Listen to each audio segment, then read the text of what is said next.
Infinity से कोई भी यूनिट मास की बॉडी को उठाकर अगर हम लेकर आते हैं और किसी ग्रेविटेशनल फील्ड में रख देते हैं तो उसमें जितना वर्क करना पड़ता है that work is called gravitational potential.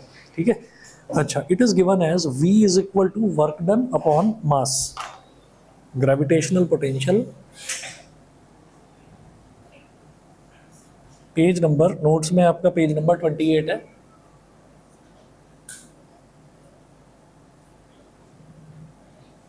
Gravitational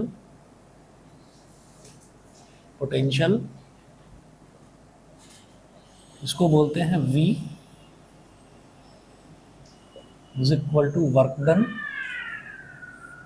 upon mass. Work done upon mass ये हो गया, तो इसको बोलेंगे W upon M। Work done is W और upon mass is small m, W upon M। ठीक है, और इसकी यूनिट जो है, यूनिट भी बेहद आसान है भाई। न्यूमरेटर में क्या लिखा हुआ है, वर्क डन। वर्क डन की यूनिट क्या होती है, जूल। डिनोमिनेटर में क्या है, मास। इसकी यूनिट है किलोग्राम। तो हम ये कहेंगे its SI unit is joule per kilogram. इसकी SI यूनिट है जूल पर किलोग्राम। उसके बाद आगे बढ़ते हैं। Gravitational potential at a point due to the earth. ठीक है, तो अर्थ की वजह से ग्रेविटेशनल पोटेंशियल कितना होगा एट अ पॉइंट, किसी भी एक पॉइंट पर। Gravitational potential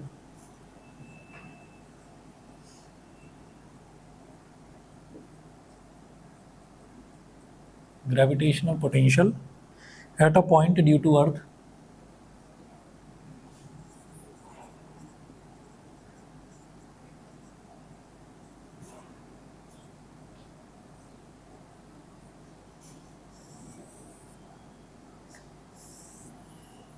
gravitational potential at a point due to earth, ये क्या हो जाएगा, the work done in bringing a body of mass small m from infinity to a point at distance small r from the centre of the earth is. तो हमने ये देखा था कि जो वर्क डन होता है ना, work done in bringing a body of mass m from infinity to a point at distance small r from the centre of the earth is, वो होता है W is equal to minus GMM upon R। अच्छा, ये कैसे,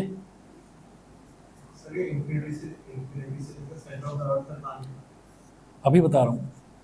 आप ये देखिएगा, जो हमने ग्रेविटेशनल, अभी मैं क्या कर रहा हूँ, अभी मैं कर रहा हूँ ग्रेविटेशनल पोटेंशियल, ये कर रहा हूँ। इससे पहले वाली क्लास में हमने करा था ग्रेविटेशनल पोटेंशियल एनर्जी। तो ग्रेविटेशनल पोटेंशियल एनर्जी में ये था कि हमने ये कहा कि ये अर्थ है, अर्थ का तो रेडियस r है। ठीक है, अब ग्रेविटेशनल पोटेंशियल एनर्जी क्या होता था कि अगर आपने यहाँ पर कोई इन्फिनिटी है डिस्टेंस, और इन्फिनिटी से उठाकर आपने किसी ऑब्जेक्ट को, इन्फिनिटी कहाँ से, अर्थ के सेंटर से डिस्टेंस है इन्फिनिटी। अर्थ के सेंटर से कोई एक पॉइंट है P, उसका डिस्टेंस अर्थ के सेंटर से कितना है, स्मॉल r। तो आप क्या कर रहे हैं कि अगर आप किसी भी ऑब्जेक्ट को इन्फिनिटी से उठाकर ला रहे हैं और पॉइंट r पर रख रहे हैं, दोबारा बताता हूँ, अगर किसी भी ऑब्जेक्ट को इन्फिनिटी पर पड़ा हुआ है, कोई ऑब्जेक्ट, इन्फिनिटी मतलब बहुत दूर, इन्फिनिटी का मतलब ऐसा है कि बहुत बड़ा डिस्टेंस।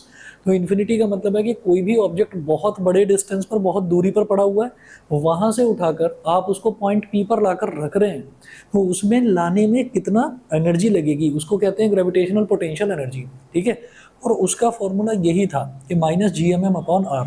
और ये हम ग्रेविटेशनल पोटेंशियल एनर्जी निकालते किस तरह से, हम वर्क डन निकालते हैं और ये कह देते हैं कि जो वर्क करा जा रहा है ना, वो वर्क उतना ही करा जाएगा जितनी किसी बॉडी के अंदर एनर्जी होगी। ठीक है, तो जो वर्क डन है that is stored as potential energy in the system या इन द बॉडी। तो उस वर्क डन को हमने minus GMM upon small r बोल दिया। मेरी बात समझ गए? ठीक है, तो हम क्या कर रहे हैं, ग्रेविटेशनल पोटेंशियल निकाल रहे हैं। अब वो क्या था, ग्रेविटेशनल पोटेंशियल एनर्जी। ठीक है, और अब क्या निकाल रहे हैं, ग्रेविटेशनल पोटेंशियल निकाल रहे हैं। ग्रेविटेशनल पोटेंशियल में और ग्रेविटेशनल पोटेंशियल एनर्जी में, दोनों में अंतर क्या है कि आप यहाँ पर क्या करेंगे, ग्रेविटेशनल पोटेंशियल एनर्जी में आप वर्क डन निकालते थे, यहाँ पर वर्क डन को मास से डिवाइड कर देना है बस। ठीक है, तो ग्रेविटेशनल पोटेंशियल एनर्जी है बेसिकली ये वाला जो फॉर्मूला है, लास्ट क्लास में मैंने डिराइव करवाया था, ये ग्रेविटेशनल पोटेंशियल एनर्जी है। क्लियर है? ठीक है, अच्छा जी, अब इसके बाद देखिएगा, hence gravitational potential due to the earth at distance small r from its centre. ठीक है, तो अर्थ के सेंटर से स्मॉल r डिस्टेंस पर ग्रेविटेशनल पोटेंशियल कितना होगा, वो क्या होगा, v is equal to W upon M. Hence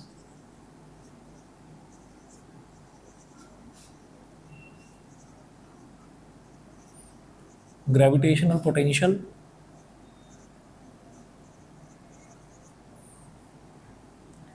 v is equal to W upon M. v is equal to W upon M, इसको क्या बोल सकते हैं, 1 upon M multiplied by minus G M M upon small R. अब इससे क्या होगा, ये स्मॉल एम से स्मॉल एम कैंसिल आउट हो गया, ठीक है ना।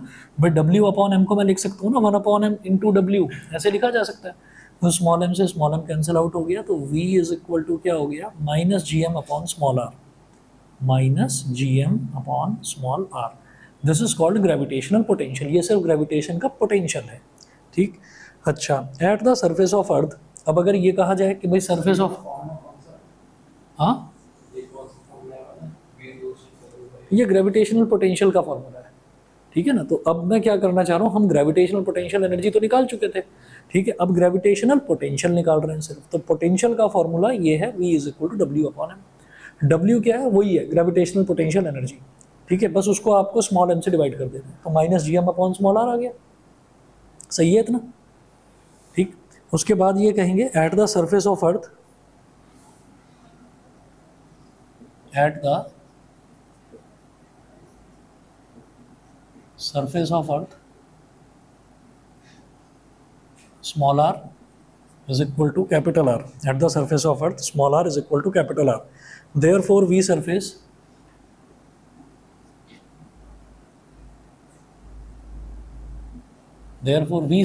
at the surface of earth, मतलब gravitational potential at the surface क्या हो जाएगा, minus G M upon capital R. अब आप खुद देख लीजिए ना भाई, मैं अर्थ का सेंटर ले रहा हूँ, अर्थ के सेंटर से मैं पॉइंट पी पर, जिसका डिस्टेंस कितना है, स्मॉल आर है, अगर वहाँ पर ग्रेविटेशनल पोटेंशियल निकाल रहा हूँ तो वो आ रहा है minus G M upon small are.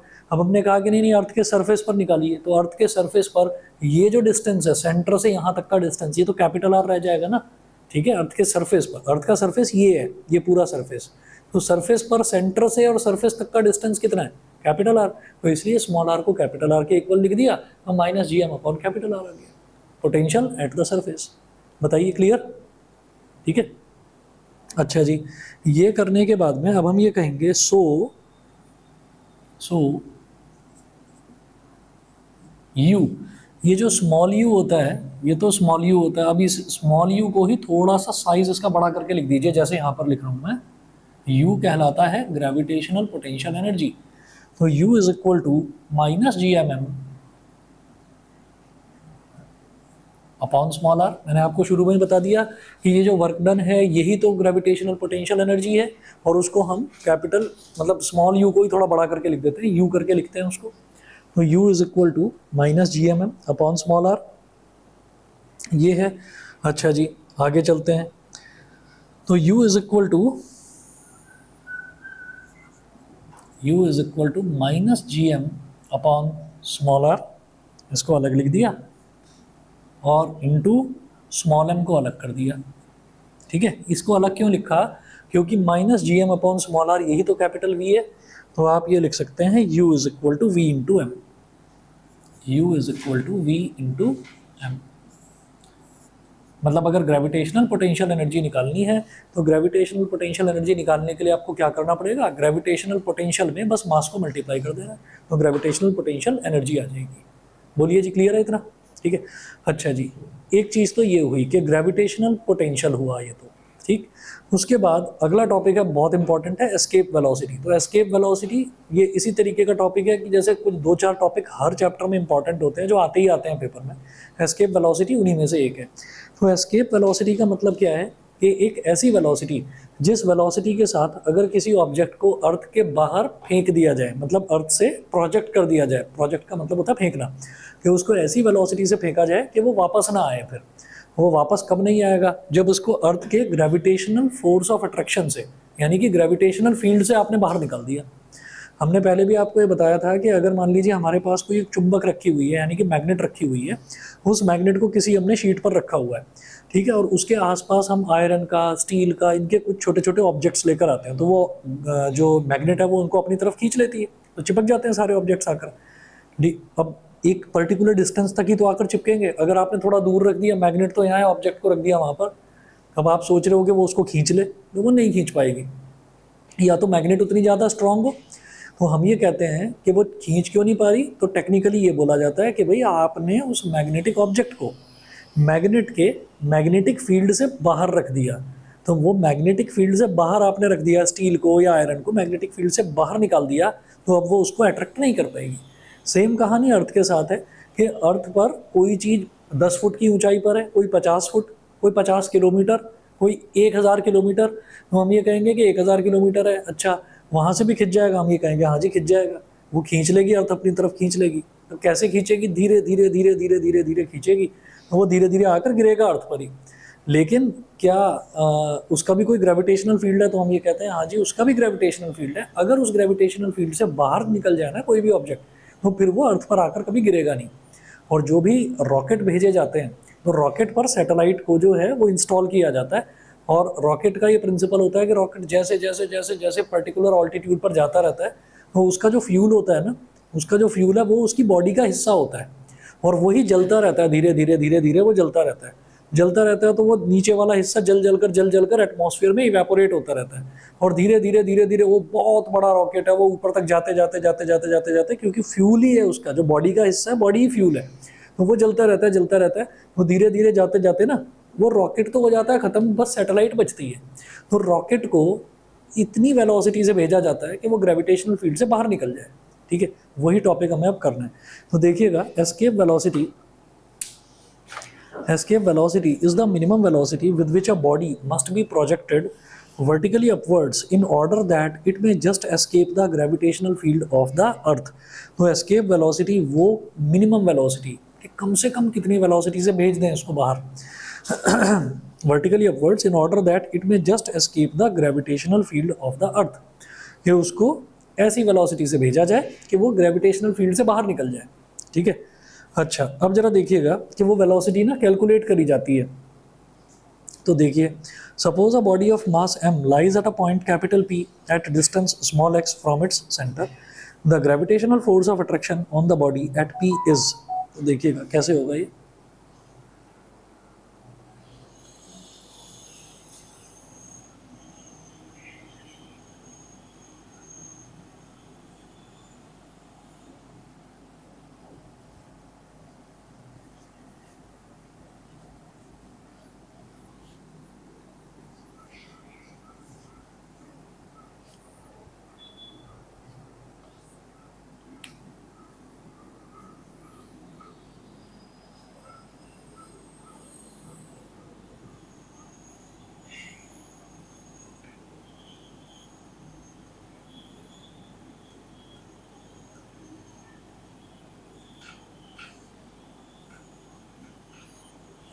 हाँ जी, एस्केप वेलोसिटी। तो एस्केप वेलोसिटी में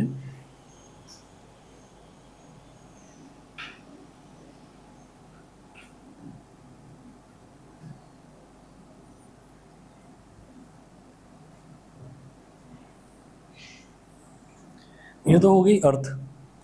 अर्थ का सेंटर हमने ले लिया O, अर्थ का जो रेडियस है उसको कैपिटल R ही लिया जाता है, तो ये हो गया capital R।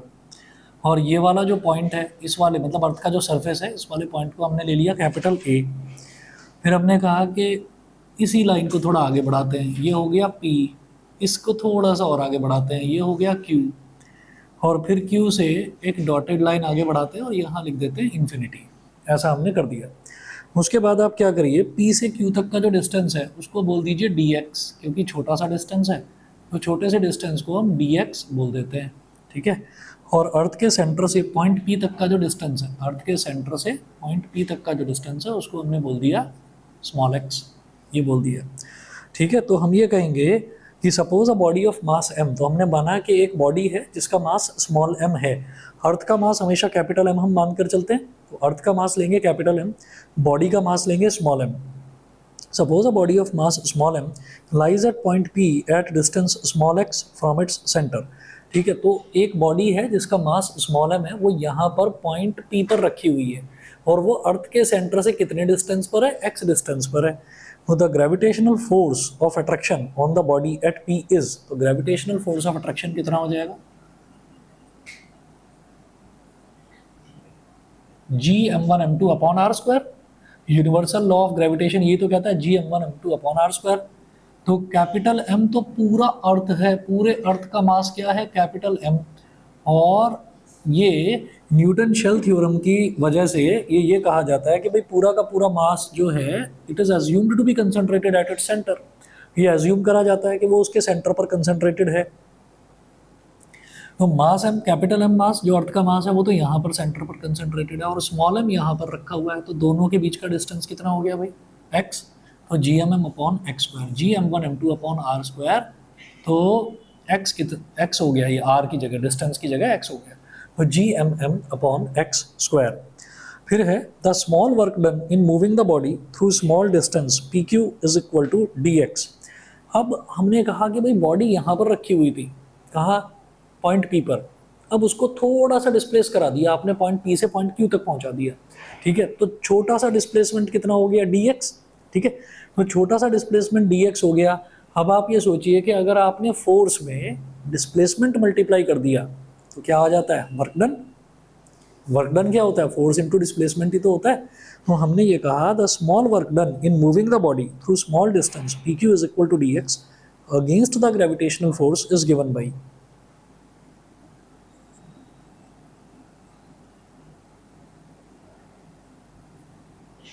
small amount of work done in moving the body from P, small amount of work done in moving the body, small amount of work done in moving the body from P to Q is dW is equal to F D X. D W is equal to F D X, और D W क्या हो जाएगा, हाँ जी, F हो गया G M M upon X square और D X. यहाँ तक बता दीजिए, यहाँ तक क्लियर है सभी को, यहाँ तक क्लियर है भाई। हमने फोर्स की वैल्यू ये रख दी और हम इसको थोड़ा सा यहाँ से यहाँ डिस्प्लेस करना चाह रहे हैं, बस। हमारा टारगेट क्या है, हमारा टारगेट ये है कि यहाँ पर अर्थ की सरफेस पर एक रॉकेट रखा जाएगा और उस रॉकेट को हमको अर्थ के ग्रेविटेशनल फील्ड से बाहर फेंकना है। तो हमने कहा कि भाई थोड़ा सा फेंक कर देख लो, पहले उस थोड़े को देख लो, और फिर थोड़े से पूरे मतलब अर्थ से बाहर आपको इनफाइनाइट डिस्टेंस पर फेंकना है, वहाँ तक का हम निकाल लेंगे, ठीक है।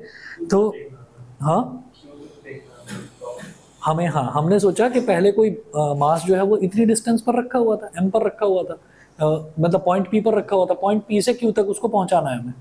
तो किसी भी चीज़ को जब नीचे से ऊपर लेकर जाएंगे तो भाई कुछ वर्क तो करना पड़ेगा। और क्यों करना पड़ेगा वर्क, क्योंकि अर्थ उसको लगातार अपनी तरफ खींच रही है, तो उसके अगेंस्ट मेरे को वर्क करना पड़ेगा। तो उसके अगेंस्ट जो हम वर्क कर रहे हैं वो वर्क डन कैसे निकलेगा, फोर्स इंटू डिस्प्लेसमेंट करके। तो एफ इंटू डी एक्स हो गया, ठीक है।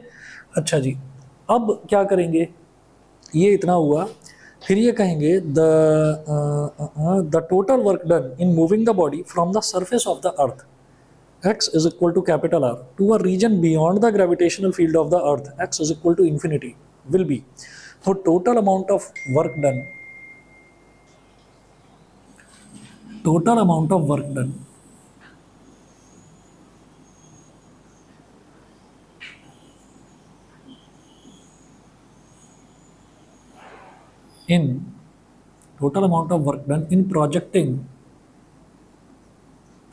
in projecting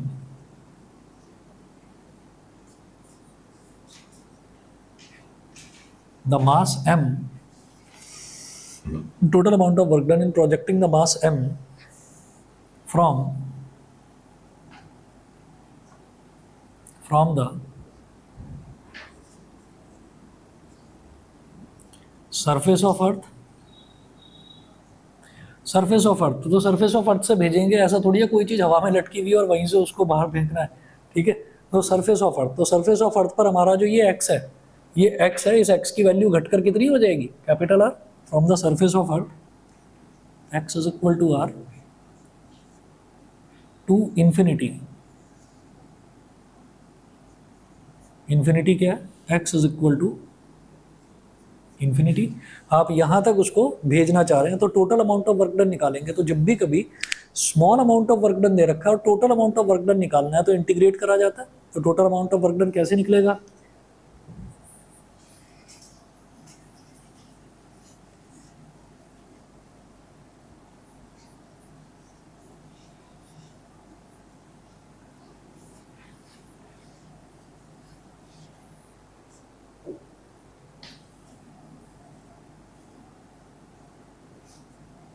W is equal to integration of dw। कहाँ से कहाँ भेजना चाह रहे हैं आप? x is equal to R, यानी कि सरफेस ऑफ अर्थ से, और आप बिल्कुल बाहर उसको आउटर स्पेस में भेजना चाह रहे हैं, यानी कि इन्फिनिटी में भेजना चाह रहे हैं।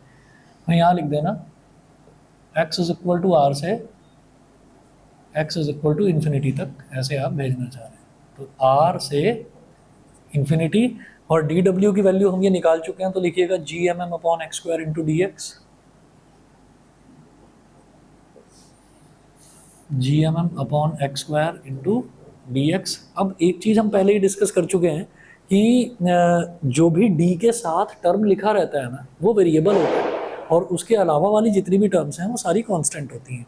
तो capital G, capital M, small m, ये सारी की सारी कांस्टेंट वैल्यू हो गई, और सिर्फ हमारा जो x वाला टर्म है वो वेरिएबल टर्म हो गया। ठीक है, तो GMM को मैं बाहर निकाल लूँगा। ये हो गया GMM इंटीग्रेशन r से लेकर इन्फिनिटी, और अपॉन में एक्स स्क्वायर है तो इसको क्या बोलेंगे, x की पावर -2 और dx। ठीक है, x की पावर -2 और dx, ये हो गया। अच्छा जी, तो ये मेरे पास हो गया GMM, और x की पावर -2, जब इसको इंटीग्रेट करेंगे तो x की पावर -2 + 1 अपॉन -2 + 1, ये हो गया इंटीग्रेशन। ठीक है, और lower limit is r, upper limit is infinity. तो GMM इंटू एक्स की पावर -1 अपॉन -1, कैपिटल R से इन्फिनिटी। अब -1 तो एक कांस्टेंट है जो कि नीचे लिखा हुआ है, इसको बाहर निकाल सकते हैं। तो डिनोमिनेटर में -1 अगर बाहर आएगा तो ये ऐसे आप चाहे तो लिख लो GMM अपॉन -1, और अंदर रह गया x की पावर -1। x की पावर -1 को क्या बोलेंगे? 1/x ही तो बोलेंगे, 1/x होता है। और ये हो गया r से लेकर इन्फिनिटी। ठीक, उसके बाद ये हो गया मेरे पास -GMM। अगर कोई भी टर्म है ऊपर positive divided by negative, overall negative ही हो जाता है। तो -GMM, ये हो गया 1/इन्फिनिटी -1/r, 1/इन्फिनिटी -1/r। मैं आपको पहले भी बता चुका हूँ कि 1/0 को हम बोलते हैं इन्फिनिटी, और 1/इन्फिनिटी को बोलते हैं 0। ठीक है, तो 1/इन्फिनिटी जो है, 1/इन्फिनिटी की जगह आप लिख देंगे 0, तो ये हो जाएगा -GMM, यहाँ लिखेंगे 0 -1/r। 0 -1/r is -1/r, -1/r। ठीक है, और नेगेटिव नेगेटिव मल्टीप्लाई होकर पॉजिटिव बन जाएगा, तो ये हो गया GMM अपॉन कैपिटल R। तो ये हमारे पास क्या आ गया? ये आ गया कि अगर हम अर्थ के सरफेस से और इनफाइनाइट डिस्टेंस, यानी कि आउटर स्पेस में, इनफाइनाइट तो आउटर स्पेस हो गया ना, कि आउटर स्पेस में किसी चीज़ को फेंकना चाह रहे हैं, फेंकना मतलब प्रोजेक्ट करना चाह रहे हैं, तो कितना वर्क करना पड़ेगा? इतना वर्क करना पड़ेगा GMM अपॉन R के बराबर। तो आप आ जाइए पेज नंबर 30 पर। ठीक है, तो अब हम ये कहेंगे ये GMM अपॉन कैपिटल R आ गया। अब है if small ve is the escape velocity of the body then kinetic energy। अगर हमने कहा कि स्मॉल ve क्या है, वो है escape velocity of the body. ठीक है, ये हमने बोल दिया। Then the kinetic energy imparted to the body at the surface of the earth will be just sufficient to perform work W। ठीक है, तो ये वही वाली चीज़ है कि भाई हम ये जानते हैं कि कोई भी बॉडी कितना वर्क कर सकती है, जितनी उसके अंदर एनर्जी होगी। तो हम ये कहेंगे कि एनर्जी इस बार वो वाली चाहिए जो मोशन में रहे, क्योंकि कोई भी चीज़ को मेरे को फेंकना है, तो यानी कि वो बॉडी जब यहाँ से फेंकी जाएगी तो यहीं से उसका मोशन स्टार्ट हो जाएगा। रॉकेट जब जाता है तो यहीं से मोशन स्टार्ट हो जाएगा। तो एनर्जी जो उसकी काइनेटिक एनर्जी है वो इतना वर्क करे, बॉडी के अंदर, रॉकेट के अंदर इतनी एनर्जी हो कि वो इतना काम कर दे, कम से कम इतना काम करेगी तो वो बाहर चली जाएगी, मतलब वो सैटेलाइट लॉन्च हो जाएगी प्रॉपरली। अब आप ये देखिएगा, यहाँ पर हम ये कहेंगे कि kinetic energy is equal to half mv² should be just sufficient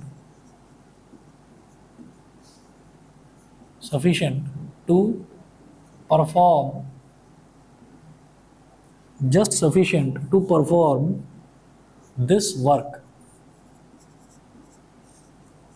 इतना वर्क करने के लिए वो जस्ट सफिशिएंट होना चाहिए। तो हम ये बोल देंगे यहाँ पर कि ये हमारा kinetic energy half mv² is equal to gmm/r ये है। अब यहाँ से देखें स्मॉल m से तो स्मॉल m कैंसिल आउट हो गया, 2 को उधर ले जाओ तो ve² is equal to 2gm/r। तो ve कितना हो गया, 2gm/R का अंडर रूट, ये हो गया, समझ गए।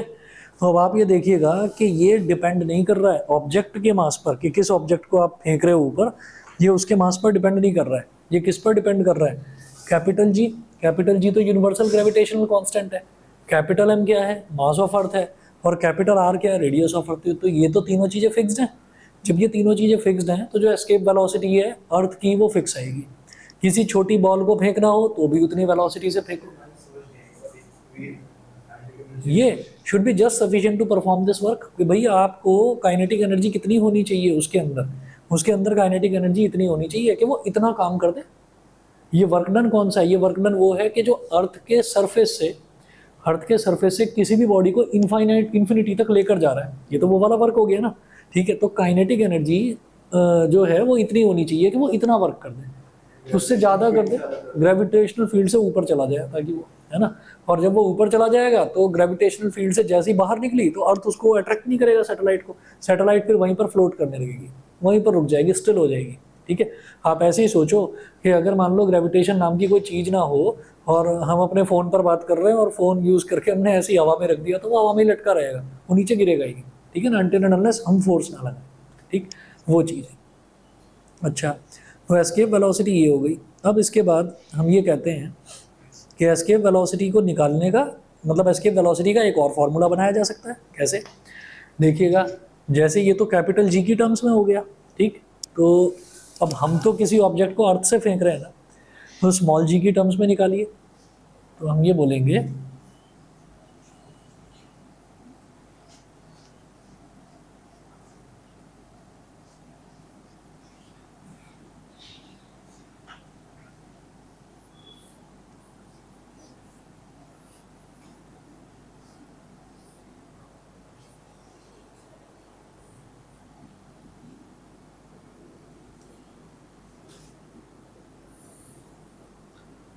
कि एज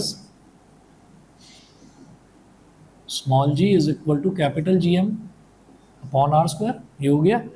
तो यहाँ से कैपिटल GM ये क्या हो जाएगा, स्मॉल GR², ये हो जाएगा। तो जो हमने एस्केप वेलोसिटी का ये वाला फॉर्मूला निकाला है, हम इसको ऐसे भी तो रख सकते हैं, इस फॉर्म में भी तो रख सकते हैं। Therefore escape velocity may be written as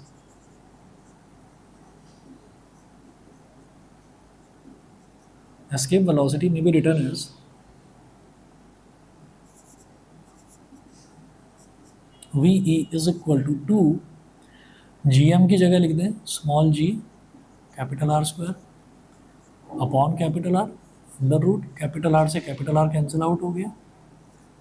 तो small VE is equal to 2GR का अंडर रूट। यहाँ से भी एस्केप वेलोसिटी निकल सकती है, ठीक है। तो दो इक्वेशन बन गई, एक तो एस्केप वेलोसिटी की ये इक्वेशन नंबर 1 और एक ये इक्वेशन नंबर 2। इसके बाद आगे बढ़ते हैं। आगे है एस्केप वेलोसिटी निकालने का एक और तरीका हम ये कहेंगे, if rho is the mean density of the earth, then अगर अर्थ की मीन डेंसिटी, मतलब मैंने पहले भी बताया था कि अर्थ की जो डेंसिटी है वो अलग अलग जगह पर अलग अलग हो सकती है। हमने ये कहा कि अगर पूरे की एक यूनिफॉर्म डेंसिटी रो मान ली जाए तो अर्थ का मास क्या हो सकता है? If rho is the mean density, mean का मतलब एवरेज होता है, is the mean density of अर्थ,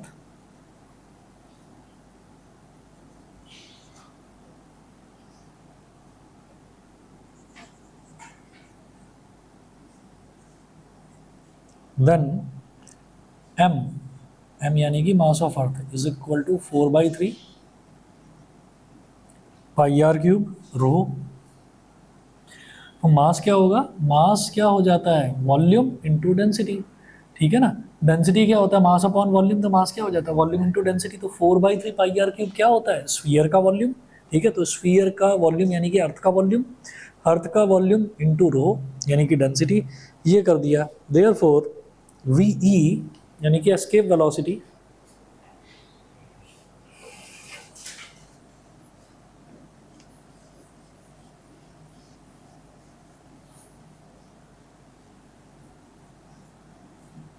जो आपके नोट्स है ना, इन नोट्स में जो भी हम टॉपिक कर रहे हैं उस हर टॉपिक पर क्वेश्चन कैसा बनेगा, ये क्वेश्चन आज ट्यूसडे है ना, मैं थर्सडे वाली क्लास में आपको क्वेश्चंस नोट करवा दूंगा। और टोटल जितना हम ग्रेविटेशन करेंगे आप ये समझ लेना 10 से 12 क्वेश्चंस बनेंगे, जितना हम तब तक करेंगे। तो 10 से 12 क्वेश्चंस बनेंगे और संडे के लिए आप प्रिपेयर रहिएगा, संडे को टेस्ट रखेंगे इसका, ठीक है। तो वो जो 10 से 12 क्वेश्चन हैं वो आपको प्रिपेयर करने हैं, उसमें से ही मैं आपको 5 क्वेश्चन दे दूंगा, ठीक है। तो इस तरह से आपकी तैयारी करनी है, आपको मैं बता दूंगा नेक्स्ट क्लास में क्या करना है। नोट्स भी मैं मेंशन उसमें करवाई दूंगा आपके arrange. M is equal to 4/3 pi R cube rho, ये हो गया। तो जो इक्वेशन 1 है, therefore equation 1 becomes V E यानी कि escape velocity, V E is equal to under root, ये क्या है? 2gm upon capital R. तो इसको ऐसे लिख लो ना, 2g अपॉन कैपिटल आर, और m को जरा अलग करके लिखो, 2g upon capital R into M, ऐसे लिखा जा सकता है, बात तो वही है। तो V E is equal to under root 2g upon capital R multiplied by capital M कितना है? 4/3 पाई आर क्यूब रो। एक आर से एक आर कट गया तो आर स्क्वायर हो गया, ठीक है। और कुछ कट नहीं रहा है, और कुछ कट नहीं रहा है, तो ये बन जाएगा V E is equal to under root 4 × 2 = 8 pi rho G R square upon 3। अब चाहो तो इस आर स्क्वायर को बाहर निकालकर आर भी लिख सकते हो, पर बहुत है इतना, ठीक है। तो ये हमारे पास हो गई इक्वेशन नंबर 3। तो एस्केप वेलोसिटी के ये 3 फॉर्मूले हैं, ये 3 फॉर्मूले हैं,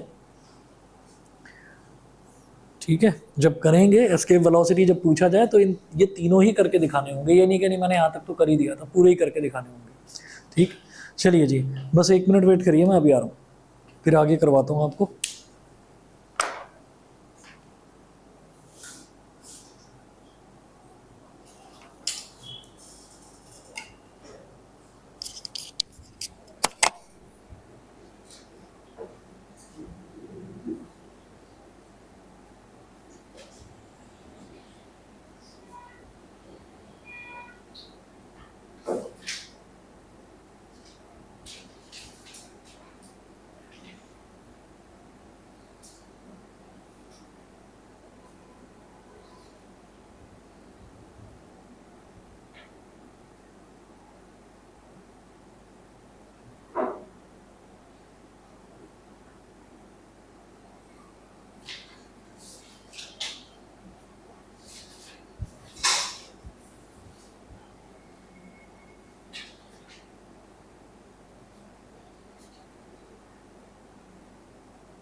अच्छा जी, अब जरा आगे देख लेते हैं नेचुरल और आर्टिफिशियल सैटेलाइट्स। पहले एक बार चेक करना है ये सिलेबस में है या नहीं। तो मैंने ग्रुप पर सिलेबस डाल ही रखा है।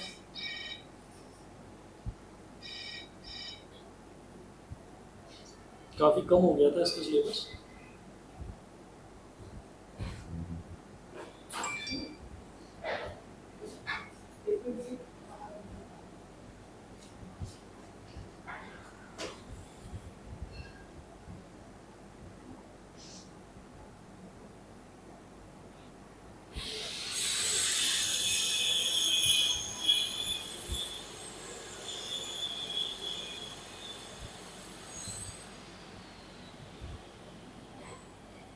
हाँ जी, सिलेबस मैंने ग्रुप पर डाल रखा है। मैं सिलेबस मैं आपको देखकर चेक करके बता रहा हूँ।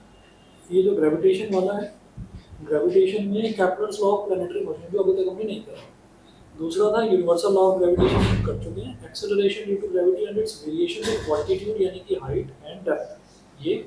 फिर है gravitational potential energy and gravitational potential जो हमने कर दिया। फिर एस्केप स्पीड। एस्केप स्पीड के बाद में बस ऑर्बिटल वेलोसिटी करना है और कैप्लर्स लॉज करना है, और ये कुछ नहीं करना। तो अब जो मैं आपको बता रहा हूँ वो नेचुरल एंड आर्टिफिशियल सैटेलाइट्स नहीं करना है। ये principle of launching a satellite ये भी नहीं करना। पेज नंबर 32 पर आएंगे। पेज नंबर 32 भी पूरा हट चुका है सिलेबस में से। पेज नंबर 33 पर है ऑर्बिटल वेलोसिटी, ठीक है। वो 33 पर जो ये ऑर्बिटल वेलोसिटी वाला है ये हमको करना है। ये करते हैं अभी। Orbital velocity is the velocity required to put the satellite into its orbit around the earth. Orbital velocity is the velocity required to put the satellite into its orbit around the earth. तो ये कौन सी velocity है? ये वो वाली velocity है जिस velocity के साथ में वो पूरे के पूरे अर्थ के चारों तक चक्कर काटती रहेगी सैटेलाइट। अब यहाँ पर बहुत सारे टर्म्स यूज करें। कैपिटल है mass of the earth, capital R radius of the अर्थ। मैं हूँ पेज नंबर 33 पर। सर ऑर्बिट सैटेलाइट का ऑर्बिट। हाँ, सैटेलाइट का ऑर्बिट, यस। मतलब सैटेलाइट जो है वो अर्थ के ग्रेविटेशनल फील्ड से बाहर पहुंच गई, ठीक है। अब वो अर्थ के चारों तरफ चक्कर काटेंगे, ठीक है। तो जब वो अर्थ के चारों तरफ चक्कर काटेंगे तो उसकी वेलोसिटी क्या होगी? वो वेलोसिटी, ठीक है। और कैपिटल एम है mass of the earth, capital R radius of the earth, small M क्या है? मास ऑफ सैटेलाइट, ठीक है। वी नॉट क्या है? ऑर्बिटल वेलोसिटी, मतलब velocity of the satellite. h है height of the satellite above the earth surface. Satellite earth के surface से कितना ऊंचाई पर है उसकी हाइट हो गई h। और कैपिटल R प्लस h हो गई orbital radius of the satellite, orbital radius of the satellite, ठीक है। तो एक बार देख लीजिए आप कि इसका एक डायग्राम भी बना के दिखा देना ऑर्बिटल वेलोसिटी।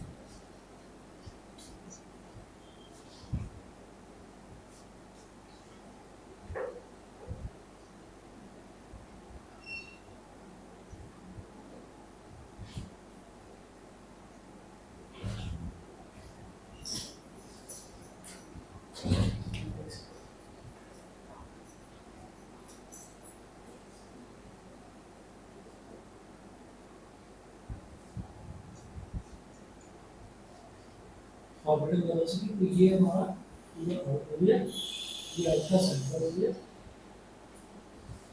अर्थ का मास कैपिटल है। हमने ये कहा ये तो अर्थ का रेडियस है। अब जो सैटेलाइट है वो सैटेलाइट का मास स्मॉल है। सैटेलाइट अर्थ से कितने डिस्टेंस पर है? वो अर्थ से है हाइट, अर्थ के सरफेस से उसकी जो हाइट है वो है h। और ये पूरा डिस्टेंस जो है कितना हो गया? कैपिटल R प्लस h, ठीक है। अच्छा जी, इसके बाद आगे देखेंगे according to the law of gravitation the force of gravity on the satellite. तो सैटेलाइट पर फोर्स ऑफ ग्रेविटी कितनी होगी? Force of gravity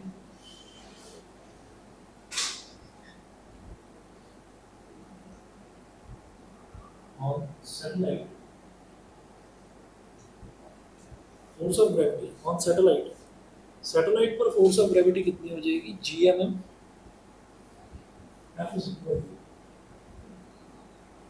G M1 M2। M1 क्या है यहाँ पर?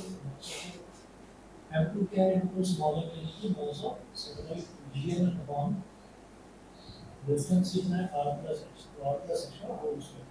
इसको बोलिए इक्वेशन नंबर 1। उसके बाद the centripetal force required by the satellite to keep it in its orbit. तो centripetal force का फॉर्मूला होता है mv square upon r. तो centripetal force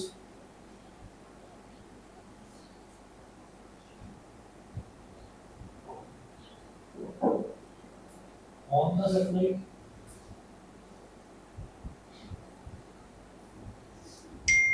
कोई भी ऑब्जेक्ट जब कभी गोल गोल चक्कर लगाएगा कोई भी ऑब्जेक्ट तो उसको कोई ना कोई फोर्स जो है वो खींच कर रखेगी सेंटर की तरफ.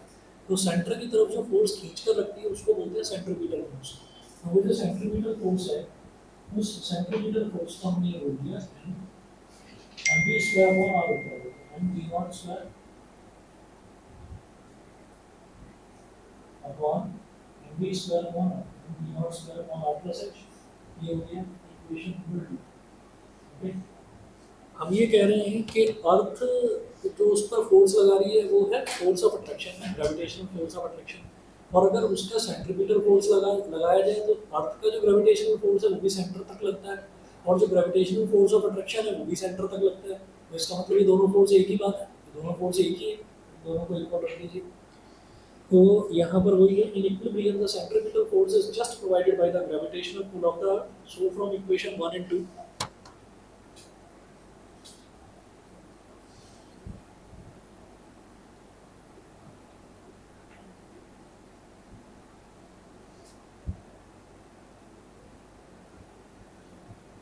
from equation 1 and 2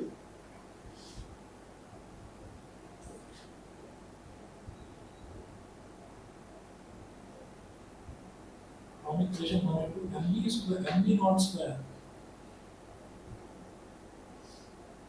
upon r plus h is equal to gmm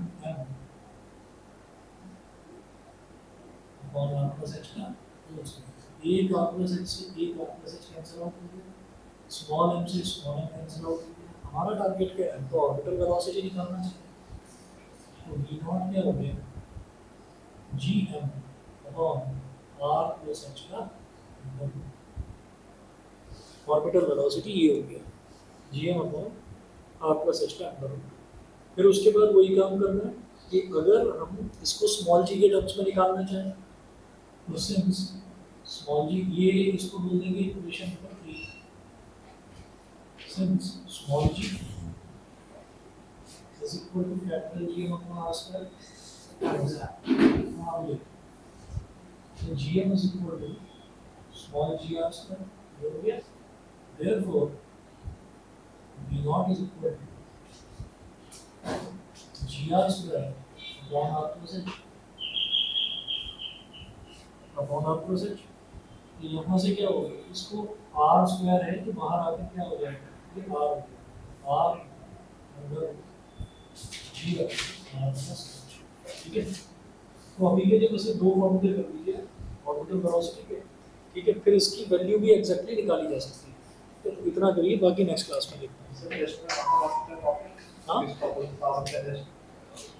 क्या हो सकता है, टेस्ट में किस टॉपिक पे बात पूरा चैप्टर ही आ जाएगा. हाँ, क्योंकि अब ये orbital velocity second last topic है और उसके बाद जो है हमारा केपलर्स लॉ बचा. तो थर्सडे है, सैटरडे कंप्लीट करा दो. ठीक है ना.